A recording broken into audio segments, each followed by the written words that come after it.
गाना लेकर आए हैं कि हमारी माता रानी है, देखती हैं शीतला माँ है, भवानी माँ है, सब लोग कहाँ कहाँ बसती हैं। अवसानी माता भी हैं। देखते हैं वो लोग कहाँ बसती हैं, क्या क्या देती हैं सबको। हमारे गाने के माध्यम से आप सब सुनिएगा जरूर और कमेंट बॉक्स में जरूर बताइएगा कैसा है हमारा गाना। 3 माता रानी का गाना है इसमें, 3 माता रानी है इसमें। आप लोग सुनिए, कमेंट बॉक्स में जरूर बताइए कि कैसा है गाना।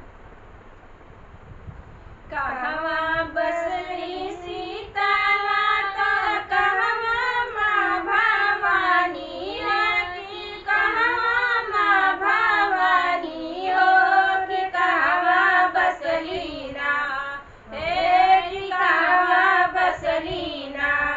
हमारी अवसान मैया हो कि कहवा बसली ना, हमारी मैया हो कि कहवा बसली ना। निबिया बसली शीतल मैया, मंदिर माँ भवानी है कि मंदिर माँ भवानी है। जिगर में बसली ना, हे जिगर में बसली ना।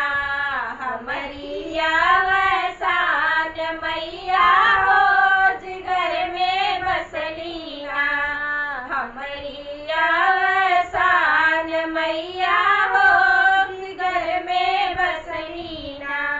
काऊ मांगे शीतल माता, काऊ माँ भवानी है, काऊ माँ भवानी है। काऊ मांगे ना, हे काऊ मांगे ना।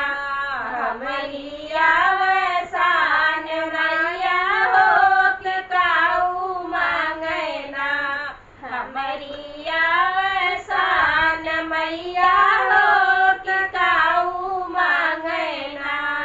धरिया मांगे शीतल मैया, हवनिया माँ भवानी हो, हवनिया माँ भवानी हो।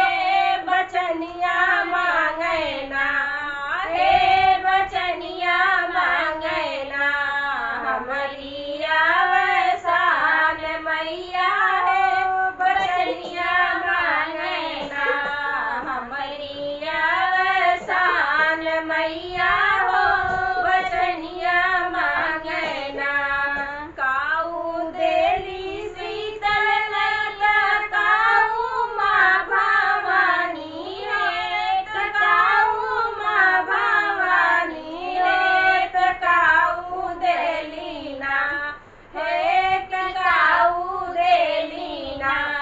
हमारी अवसान मैया हो कि काऊ देली ना, हमारी अवसान मैया हो तो काऊ देली ना। पूत देली शीतल मैया, संपत्ति माँ भवानी है कि संपत्ति माँ भवानी है। विपतिया टारे ना, हे विपतिया टारे ना।